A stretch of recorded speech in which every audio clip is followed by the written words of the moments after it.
Lior Levy est un homme de 33 ans qui réside à Tel Aviv, en Israël. Depuis 6 ans, il a pris l'habitude d'apporter des vêtements chauds aux sans-abri de la ville. En hiver, il le fait tous les soirs. Everything started like 6 years ago when I went downstairs and I saw a corpse of Tout a commencé il y a environ 6 ans. Je sortais de chez moi et j'ai vu le cadavre d'un SDF. Et ça m'a choqué parce que je ne savais pas que les gens pouvaient mourir de froid à Tel Aviv. Et c'est pour ainsi dire à ce moment que j'ai commencé à récolter des vêtements, des pulls et des couvertures pour les offrir aux gens de la rue. Une bicyclette, des sacs remplis de vêtements chauds et beaucoup de compassion sont les principaux éléments dont Lior se munit tous les soirs.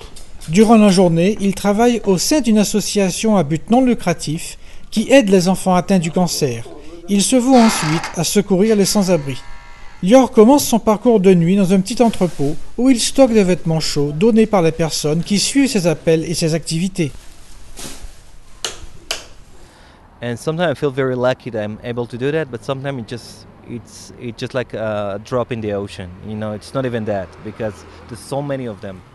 Parfois, je me sens très chanceux d'être à mesure de faire ça. Mais souvent, j'ai le sentiment que c'est juste une goutte dans l'océan, parce qu'ils sont trop nombreux. Il est vraiment difficile pour moi de constater que je ne suis pas en mesure d'aider chacun. Car même si je le fais 10 fois par jour, les gens continueront à mourir dans les rues.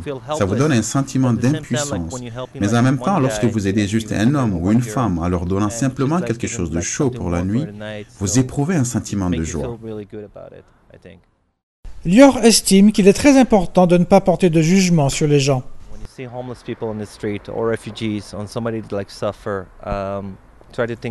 Quand vous voyez des sans-abri dans la rue, des réfugiés ou des gens qui souffrent, essayez de penser au-delà des mots, comme sans-abri ou réfugiés, et commencez simplement à les considérer comme des êtres humains ou comme quelqu'un qui a froid.